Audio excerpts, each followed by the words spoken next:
take 9.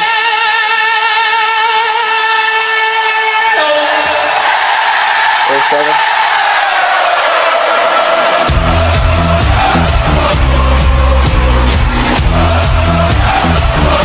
You let me know when you're about to do Colorado, so we'll go to black. Stay wide, okay? Take 8. All right, this is to black. Ready? 2, 1, go black. Almost like if you were season ticket holders for the Bengals right now. Too soon? Dolphins. Too soon. I mean, The Dolphins are done.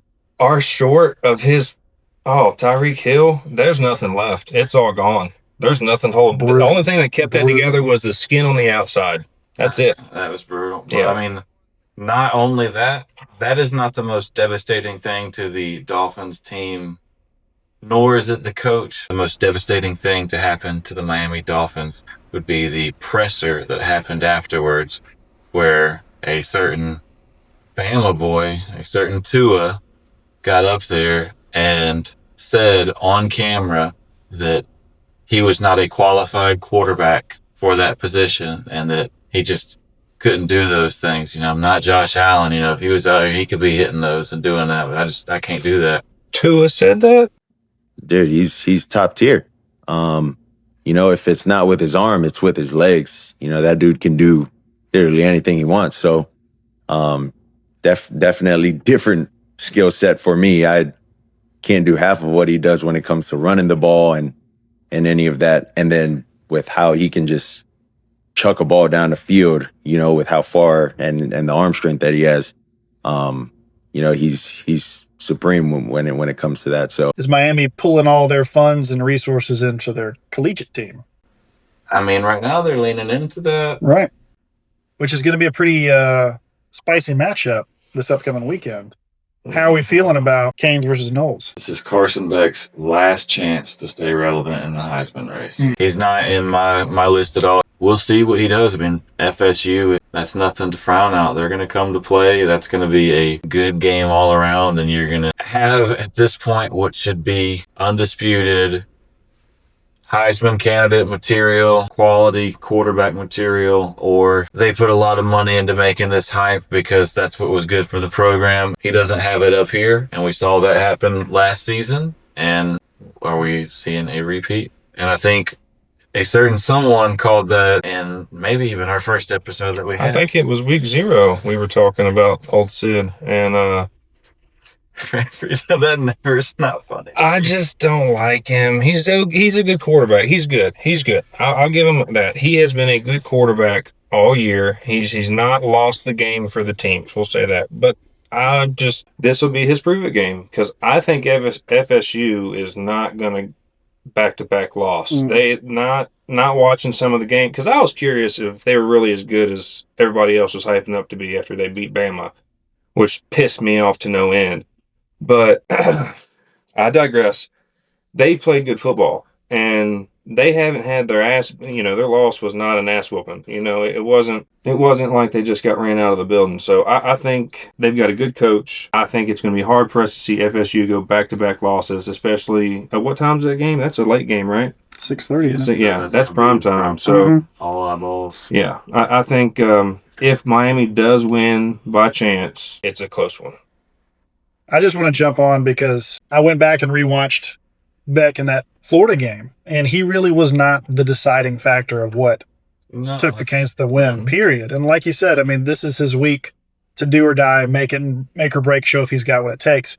Which reminds me of another game that happened this weekend. A certain Alabama team in Georgia played, and I think that as much as it hurts, Ty Simpson showed up and played when he needed to play. I think he really showed some true grit. I think he stepped up and did what he needed to do, and I just don't see that from Beck. I tweeted that right after he got interviewed during the game, right before post-game. They're interviewing him when he's still on the field. As soon as he... It's my teammates, man. My defense stepped up in big time. A lot of guys on offense. I couldn't do it without them, man. I'm just so proud of this team and Alabama in general. Had that so much nervous energy, shaky voice, and not Oregon nervous energy. Just that was genuine emotion. And then he made sure that, he was a good Christian boy, very polite, very respectful. And he seemed so genuine that I feel like that's the hearts and minds aspect, especially when you talk about the Heisman voters. Do you know what your average Heisman voter is? I'm going to show you a good clip from a lady. Too much into my process or logic, but I will say I appreciate everybody's interaction on social media and all of your feedback. You know, there's tons of people that vote on the AP poll, and like, it's not a perfect system, but at the end of the day, like, no matter who you pick, it does even out because there's so many people who vote. And like I said, it's really fun for discussion. It doesn't, you know, probably matter in the end, but I'm glad that people are having a really good time with it. Fake news. Real, 100%. This is what a lot of the AP voters are. That's what you need to realize. These aren't the people who are rolling up their sleeves and looking at statistics. These are people who get these positions because they're appointed to them. They're given these passes. It's almost inherited down. These are the same people that ruined Star Wars. Fuck. It's all about what'll sell. What'll sell a program, right? But Cracker Barrel. Hey, they retracted. They went backwards.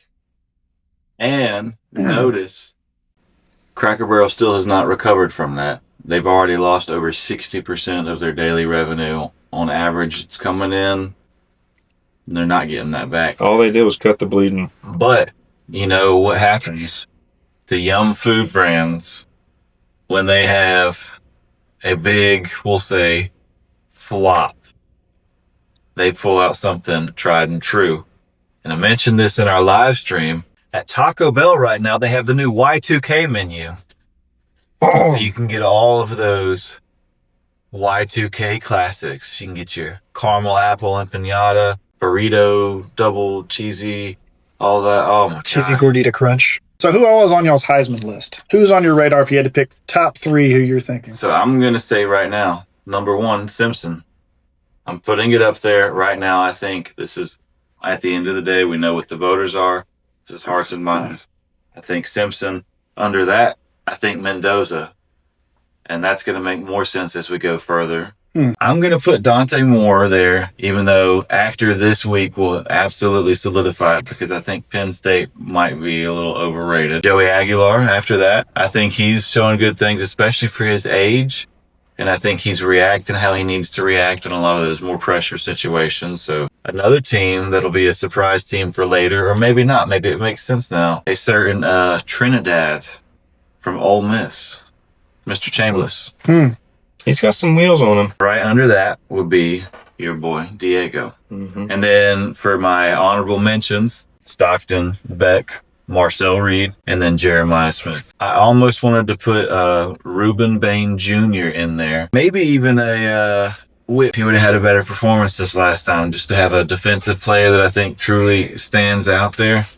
But we'll have some defensive awards and stuff. He'll definitely rack up his share, so he'll get recognition. There's a certain Manning boy that's missing from your list, I heard. Yeah, there is another quarterback on Vanderbilt's roster that could have been drafted last year. He does not play the quarterback position. As a matter of fact, he's played all the positions, basically. He's the tight end right now. He's the leading receiver for him, which is not very common at a collegiate level to have a tight end. Is he the taller one? Leading receiver for the leading receiver for the team. Very good football brain. Like I said, he came in as a quarterback. They had him try to adjust both sides of the ball, had him try to run a little bit here, play as a receiver, flex player, put wherever the coach wanted him. Some teams were already wanting him. Let's say he was spoken for. He would have been drafted. It was all set in stone. He's good to go. But he chose to stay at Vanderbilt again for this season right now. And he's really showing, like I said, he's leading receiver. He's really showing out. And that is why I want to go ahead and transition to my next segment. I think it's game day for a reason. Yeah. They are in the T-Town coming to talk to us. How do you think Saban's going to feel being back at home, with his office right behind him? And How do you think he's going to feel being there and thinking, this is game day for Vandy? yeah. No, he's the only one that called that for this past game against Georgia. He's the one that called it family. And what'd he say? Lord. On that note, ESPN's top 25 they put out before the AP put out their 25, which I disagree with all of them. I want to go ahead and say I think the number one team right now, why are you laughing? You know what it is? Ole Miss? I'm saying Vanderbilt as the number one team in college football. I'm going to disagree, but go ahead. Behind Vanderbilt, I'm going to put Indiana. Oh, okay. Very good. Then I'm going to put Oregon, and I'm hoping that carries through this weekend if they don't have the performance this weekend. Then I'm going to put Ole Miss, then Miami. Once again, this is a Carson Beck, expecting him to get his crap together this weekend and hoping that works out. If that doesn't work out, keep floating down. I'm not throwing them out the top 25 altogether or anything, but I think that there's... And then under that, Texas A&M. Then I'm going to put Texas Tech. Texas Tech's been playing. Dude, are you confused? Are you looking for something, sir? Are you confused? Do you disagree? Well, here, give me your top 5 then, what you would put as the top 5. So you clearly think Alabama belongs in there, so you should be able to confidently say they're in there. Alabama's probably, what are they ranked now in the poll? 10. 10? I think they're more 6-ish. I think they've gotten progressively better. I think probably 6 is a fair, non-biased, real opinion.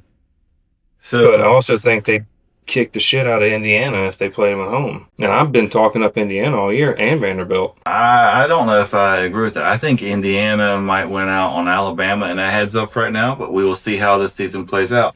I think that might play out in the playoffs. True. I'll get my top 5 then. All right.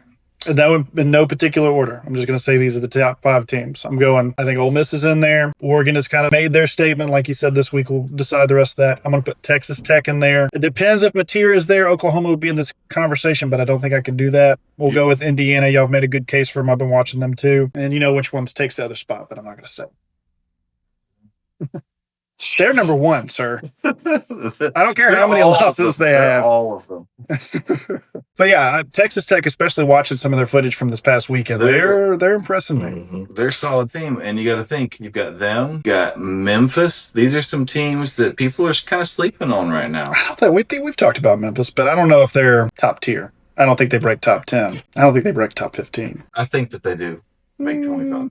Over Notre Dame. And well, no, I think at this point in time, both of them deserve to be in the top 25 versus how it's ranked out now. But I did want to say Virginia and Vanderbilt are both in the top 25. Do you know when the last time that happened? 1958. We were still fighting German. 45. Is that not wild? That is pretty wild. Well, this is the first time that Bama and Vandy have met as ranked opponents in, I believe it's 80 years. Game day, baby. Game day. That's going to be a super fun game to watch. I am very excited about all of it. Did you want to give your top 5 teams? Yeah, I think Oregon's definitely top 5. Bama, like I said, 6 is out there. Miami, unfortunately, has got to be in the top 5, and nobody's proved them wrong. Ole Miss has played really good. I was thinking we talked about that on our live, I believe. Ohio State, nobody's proved them that they're not the champs yet. So the receiver they have there, that's one that you've seen as a potential Heisman contender, like the few. I honestly think if he continues to get bigger numbers this year, he will be your Heisman candidate unless one of the quarterbacks we've mentioned start to show out. So I'm going to throw a curveball and say the safety they have there. I think he would be a more talented player than their quarterback, than their receiver, than whatever. And the safety, the ex-Bama boy, Caleb Downs. Yeah. He is very, very good. I mean, that kid, that's already an NFL kid. You know you're going to. He could have left last year, yeah. That's what I'm saying. And Vanderbilt, the tight end there. These are versatile players. You'll notice this trend. You're needing more and more intelligent players. You've got a few who just have that free crawl ability, and that's what they bank on. But increasingly, it's a mental game, and you need that good football brain. And both of them, they have it. They will. I mean, I would put money on them, and they would be in my fantasy team if they get drafted. I think that I have faith in them. I did want to say also another fun fact: Memphis and Texas Tech. I've been saying Texas Tech is one of the bubble teams that deserve to be ranked all season. Now they're finally getting the recognition. It's good to see. Both of them are undefeated this season. You already know that. You also noticed they're undefeated against the spread as well. Every time, done exactly what they need to do. Every time. Something to think about. Jinxed. I know. So now they're all four. I was about to say, lose out. I was about to say, I know I've got Tech covering this week. Yeah. Are we ready to jump into the games this week? So we got the Charlotte 49ers at the South Florida Bulls. Decent spread, we'll say, but they absolutely have to cover it, especially if they want to have relevancy this year, put their name back out there. I will say they're one of the 5 or 6 teams that got a significant amount of votes. They have to win. They have to show out. I'm going to say South Florida Bulls absolutely cover and absolutely go over. I'll jump on that too. So they just come off a bye week. They're rested. They're going to put up some points. I got them covering and they're going over. Bulls don't cover, going over. What about the West Virginia Mountaineers at the BYU Cougars? BYU is a team that has a lot of talk when it comes to the top 25. Do they deserve to be there? Who have they played? Oh no, they're ranked too low. They deserve to be ranked a lot higher. A lot of controversy around them. Going into that, they also have a pretty decent line, 18.5-point favorites in this game. Are we thinking they cover that? No. No from GB? Mm-hmm. No from Brian. Okay. And I think they're going under too. I mean, Mountaineers have had a rough season. I think it's going to be a rough night for them, but I don't see the Cougars putting up the points they need to. Okay. Brian? I'm absolutely going Cougars. I believe they cover, and I think we're going over. West Virginia is not the team I would pick if I had to pick a team from West Virginia. I don't think I could put a good one on this. This is a game I will abstain from. I think that, no, I don't want to call an upset on that at all. I just want to call an upset on that. I don't think BYU will cover, regardless. The SEC is wide open right now. There is so much parity. I mean, you've got 2 teams, maybe 3 teams competing to be the not good teams. And then you've got, what we're saying, Ole Miss, Texas A&M, Vanderbilt. No, I think that would be in the step down with Georgia. Your Georgia and your Alabama. We just beat Georgia.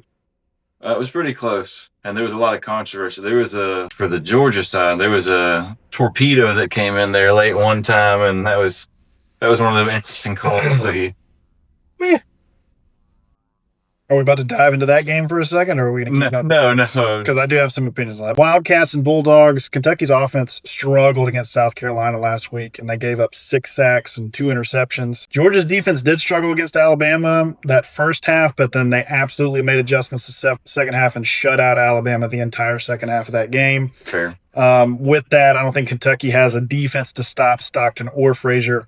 So I'm going Georgia will make a statement after last week at home. Georgia is going over, and we're going over 48.5. I do think Georgia wins, though. I don't think they cover. I think they win by 14, 18 points, something like that. 14, 17 points. But I do think they're going to go over. I think Georgia's defense is good, but Kentucky's fast. They got some speed on their team, man.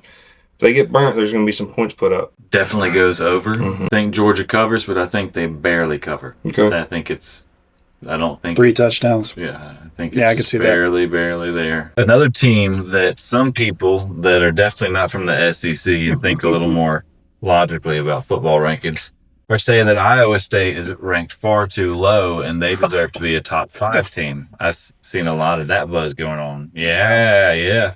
So we will see them and how they fare against the mighty Cincinnati Bearcats, but the line's only 1.5 points. Yeah, I noticed that this is an odd one. I want to know what is Vegas seeing this? Now I went back and watched the Bearcats last game, and it was kind of some fluke circumstances that got them in a position to come back and win. So I'm gonna go Cyclones over Bearcats, and I think we're gonna go over. So I don't see Cincinnati winning this game. What do you think, Brian?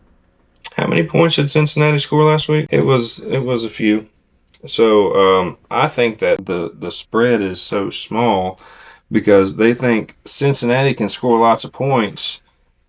Iowa not so much, but maybe they can keep up because Cincinnati's defense isn't that great. So, boy, I am going to not take the Cyclones.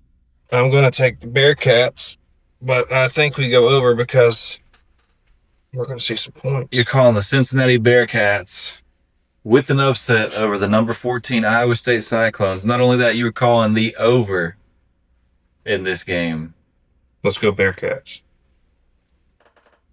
Iowa State covers the 1.5 point spread. Going under. Oh, you think they're doing a classic Iowa State and keeping the points low? I think it's going to go under. That's been their trend. Next up, we got the Wisconsin Badgers at the number 20 Michigan Wolverines. This is 11 a.m. kickoff game. We're still in this bracket here. Fox.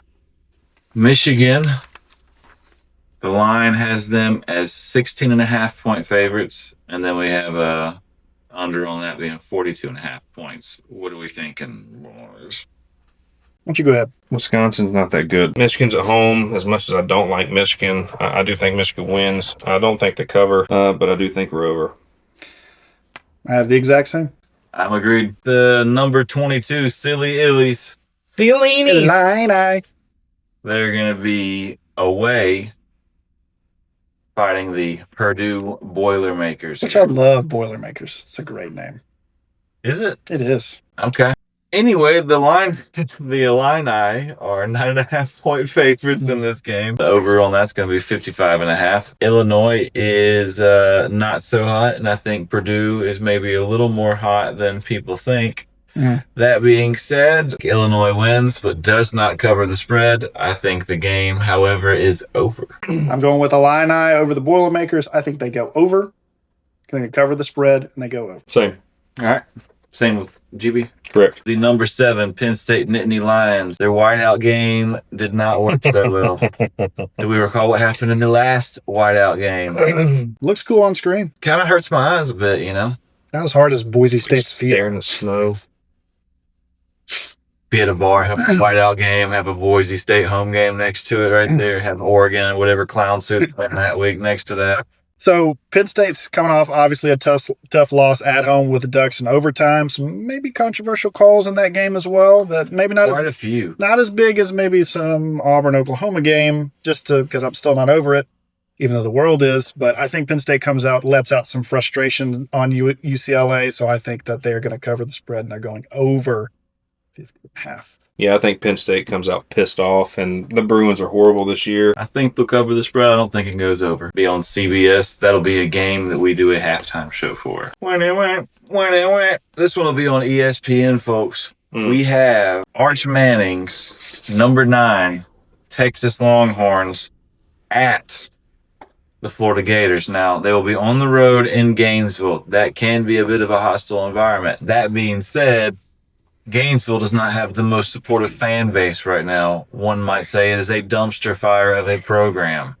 One might say it is between Florida, Arkansas, and Kentucky as the 3 bottom-of-the-barrel SEC teams, with Arkansas being the clear kind of standout among those if they had to have the best of the worst. Line, 6.5 points for Texas. Still has them at favor on the road. 43.5 points is the over-under.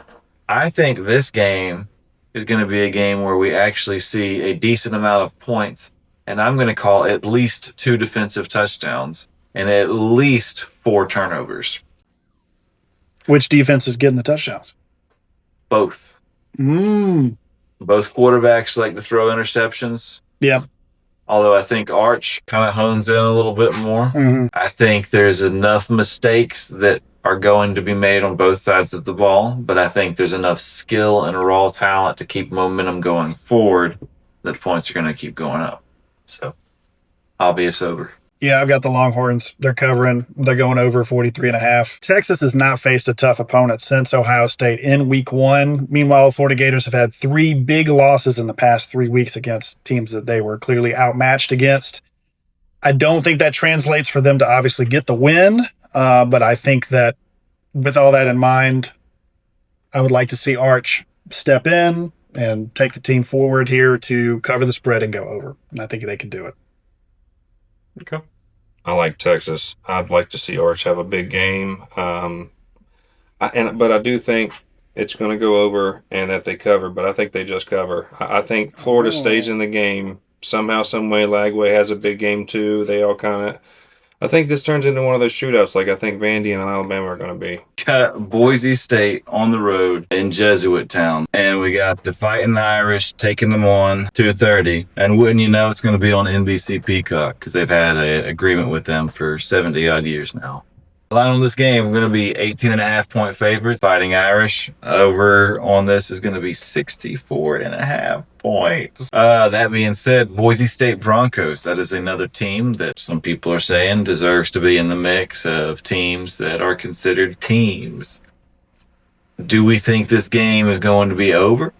Do we think the Irish are going to cover 18.5 points? I think no, and no. I think we're over. I think we cover, and that's just because I've watched some of Boise State this year. It's not that great. Notre Dame keeps proving me There's wrong. no Ashton Jeanty. Yeah, but he's doing okay now, too, since they let him stand up again. Well, I think there also were some play calling decisions that responsibility shifted around with on the Raiders, and I think that Why? They don't like old Gino? well, What's wrong or with they're all just of them? all blatantly being paid to play their part in the script, and they're not very good actors. But I saw a lot of times where there was not much effort put into it, and then suddenly when it was a running play, the whole mentality shifted. He said it's their pass blocking specifically that it's just not a thing. Paid actors. Oh, I'll jump on Brian's picks here. Boise State's only loss was back against USF, but they were blown out 34-7 that game. Notre Dame scored 56 points against their opponents the past 2 weeks in a row, including Arkansas, who they held to 13 points. And go into that, the Razorbacks were averaging about 43.5 points per game. Playing? I know, but I'm just saying, keeping all these things in mind of why I think they go over. I think the Irish come up and they score big again this week, and I think their defense will shut Boise State down. Are you saying the Irish are putting up them 60 points? I'm saying that Broncos will probably get 10 points, and then I think the Irish will get the rest. So I got them covering and over. Game day will be on Saturday at the lovely Tuscaloosa Theater as we bring them to you. The Tuscaloosa Theater, is that like a drag show or? I'm going to sick Papa Saban on you. You better watch your mouth. As much as I like Diego Pavia, I do think he has a good game. I think he still proves that he's a very good quarterback. I do not think that they lose because of him.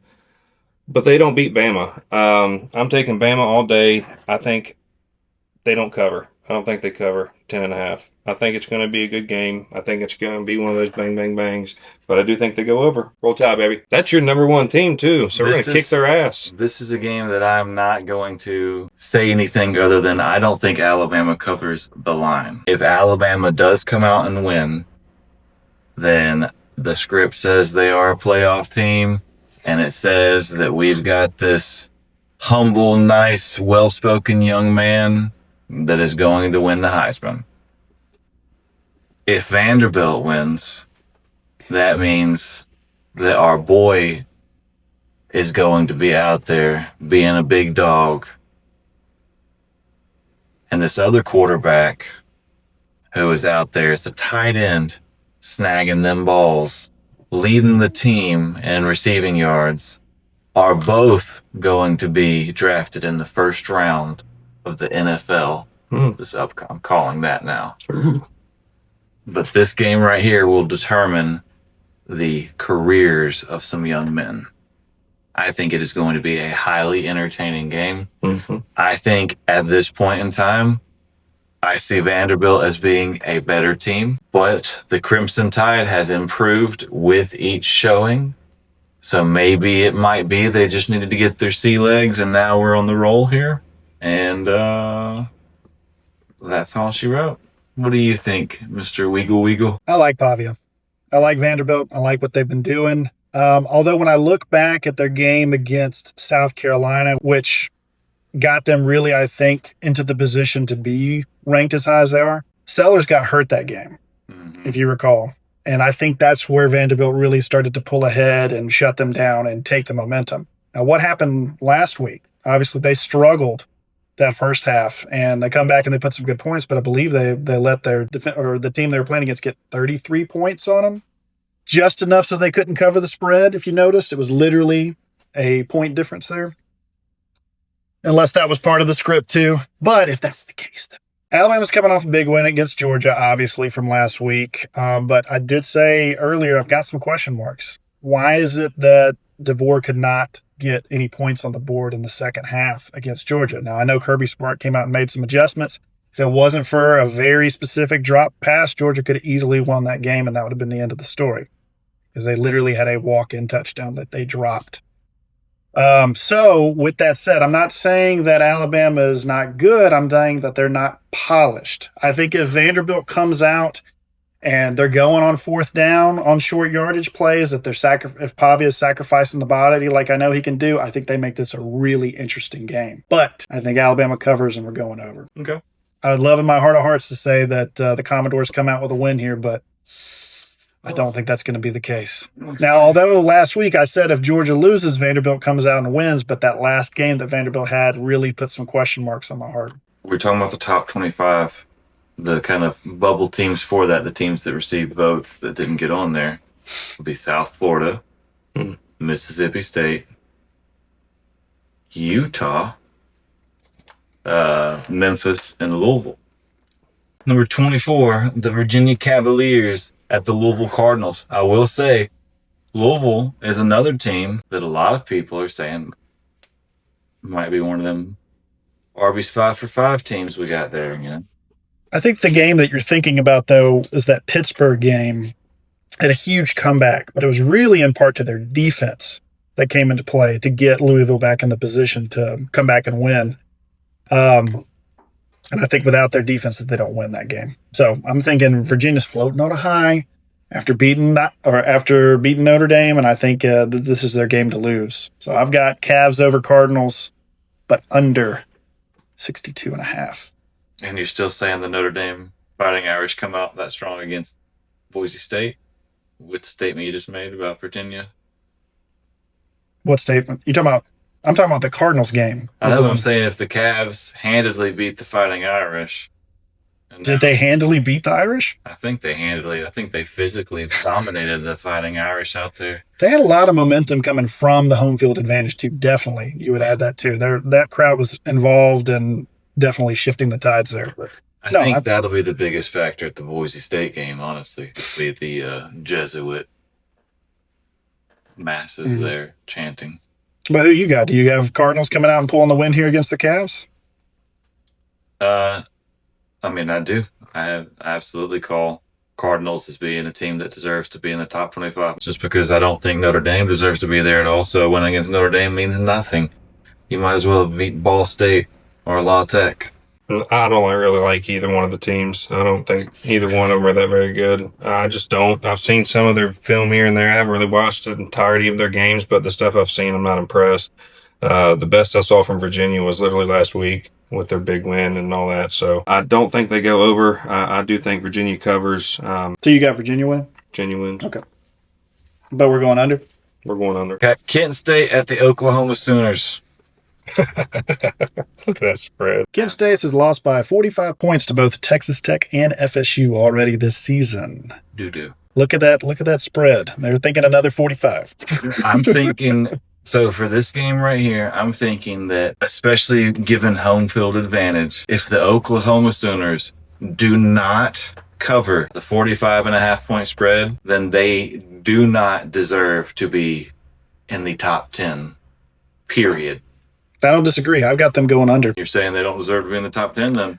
I mean, Mateer. I mean, there's a lot of question marks there. I mean, that's an easy, quick one. Oklahoma over. And then we have the Red Raiders, number 11 now, getting some recognition, moving up in life. Texas Tech, they're going to be on the road at Houston Cougars. I will say Houston has a solid program. Yeah. That is another one of your 5 for 5s teams to watch, as it were. This will be a 6 o'clock game. We're moving into the evening games now. The line on this has Texas Tech as 10.5 point favorites, with the over-under being 50.5 points. I'm going to say this game absolutely goes over. However, this is a game that I need to see Texas Tech show out and handedly cover that line for me to give them the recognition that they might possibly deserve. If they fail to cover this line, I think they absolutely will cover. I think look back at the Utah game that they had 2 weeks ago. For the record, I think they will cover. Oh, okay. I was just going to say that game 2 weeks ago against Utah, it was a slugfest, but they definitely dominated. I think they will do a very similar showing with the Houston Cougars. I got them covering and over. Yeah, if the Red Raiders don't score 50 themselves, I will be surprised. I do think it's going to go over. And I do think they cover. I think they do win handily and easily cover that. If Houston wins, they're ranked and they stay ranked. Oh, yeah. No, without a doubt. The Minnesota Golden Gophers. This is an unranked team. This is an undefeated team. This is a team that some people are saying you're sleeping on. This is a team that historically might be one of the top 10 teams of all time for national championships. Are the Gophers relevant? Now, is that enough hype behind it as they face the number 1 ranked Ohio State Buckeyes? The line on this game being a close 23.5 points. I think Ohio State does not cover. I agree. Same. I think the Golden Gophers absolutely say, you know what? We're the kings of the North. And the Minnesota Golden Gophers beat the Ohio State Buckeyes. That's your call. There's big your call. upset, huh? There's your upset. Haven't been wrong on an upset yet. It is time, as Rafiki would I'm going to say. disagree. I think the Buckeyes are over Gophers. I don't think they cover, though. But I do think we go over.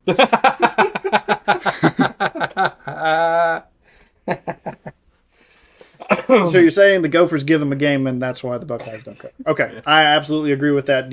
And you think they go over? Yeah. Okay, I agree. I don't think they cover, but I think we're over. Ohio State wins. Big game time now, baby. I will say this is a high ticket price game. We haven't really touched on all the ticket prices so far, but this game right here, 300's over when I was looking last time. I wouldn't be surprised if it's more than what we've got on here. Yeah, I bet it's gone up since then. We got the number 3 Miami Hurricanes on the road at Florida State Seminoles. This is going into our Florida. This entire season, we haven't had a week where Florida hasn't had an interstate rivalry game. That's what I was going to touch on. This is good football for the state of Florida. I would say for the youth, engaging them, all that. That's really cool.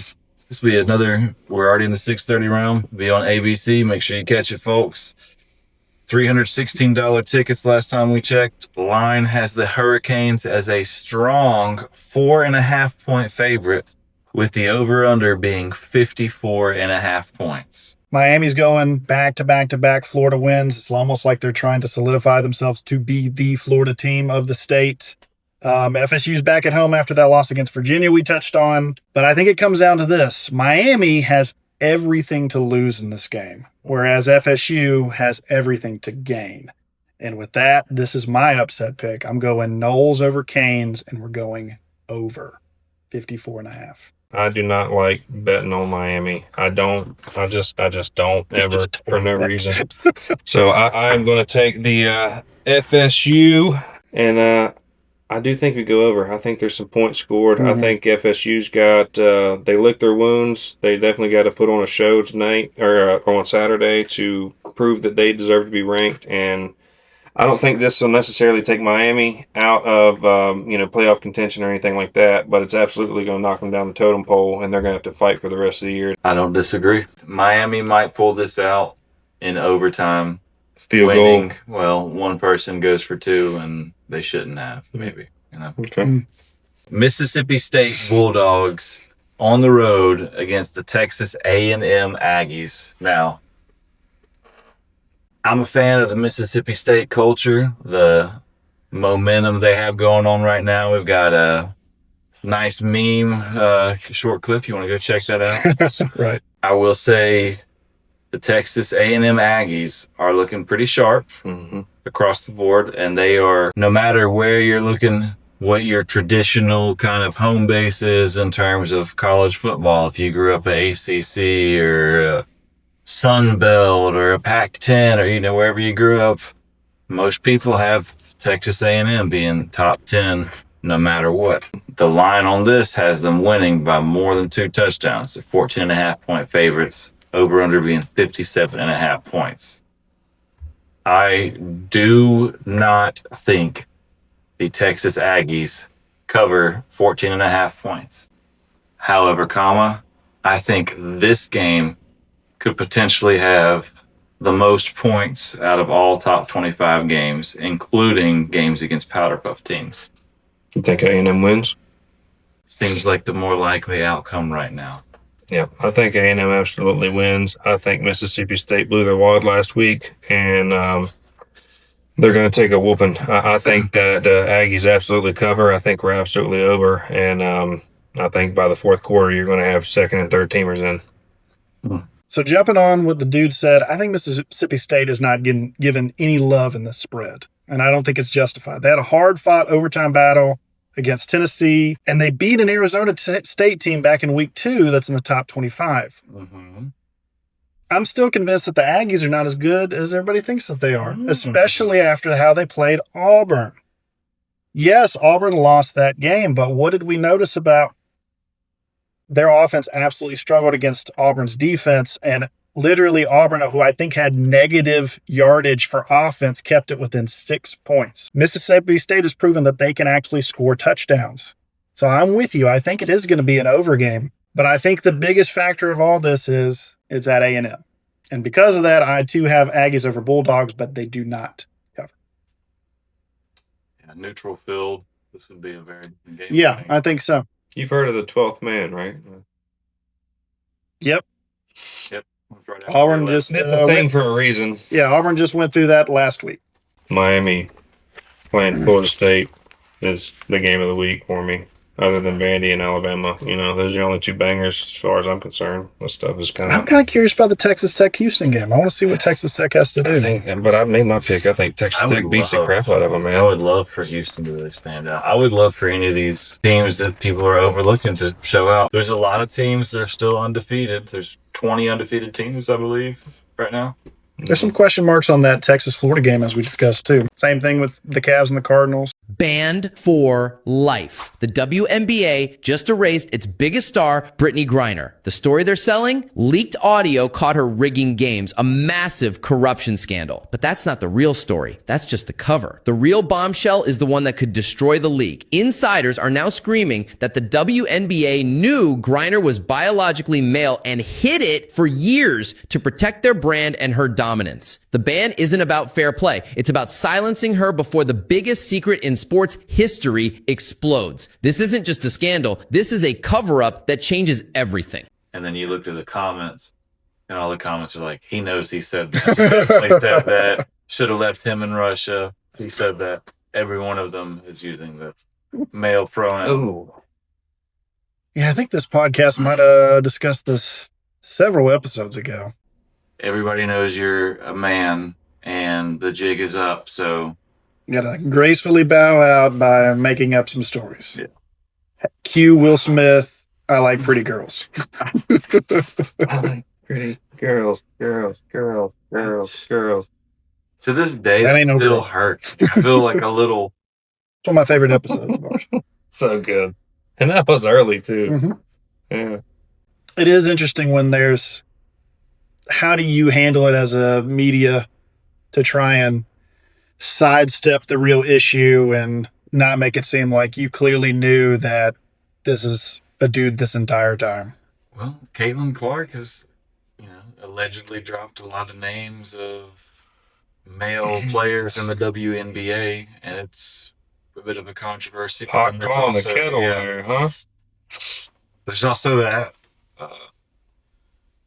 Is that a rumor for Caitlin Clark? Truly. That Caitlin Clark's a man person? Uh, I've heard that in the conspiracy waves once or check twice. out Dude Bros podcast. You'll find out who his brother is. Yeah, Dude Bros podcast. If I'm running the WNBA, clearly nobody wants to watch. What's happened in the past few years, though? All of a sudden, they start getting this hype. I get it. I mean, just like everything we talk about on the show, it's about the dollar bills, y'all. And what brings in dollar bills? Male athletes. You know what doesn't bring in the dollar bills? The WNBA ever. I read a statistic that said that they have operated at a negative number their entire existence, and they're actually subsidized by the NBA. They take care of a lot of stuff for them and pay some things to make sure that they can exist. Right. So then you see the t-shirts that pay us what you owe us. You remember all that? They were warming up and stuff. Yeah, I remember. And I just remember thinking, like, if they paid you what they owe you, every player in the WNBA owes the WNBA like $194,000.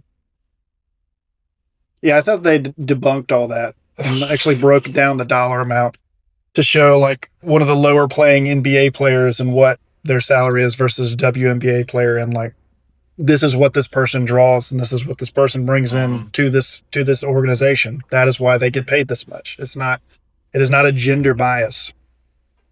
Well, on that note, I'll tangent into, I did see when Caitlin Clark got hurt, the tickets that of the stadium she was involved in, the games wherever, whether it was home or away, they went from like $180, $280 to like $32 and $28. Can you imagine how upset you'd be if you just bought tickets? You know what I'm saying? You're excited. Oh, get this game 2 weeks out. I got to the ticket price. They're only going to go up. I'll go ahead and lock it in now. Buy the whole row. Mm-hmm. Oh. And now you can't resell them for nothing. Yeah.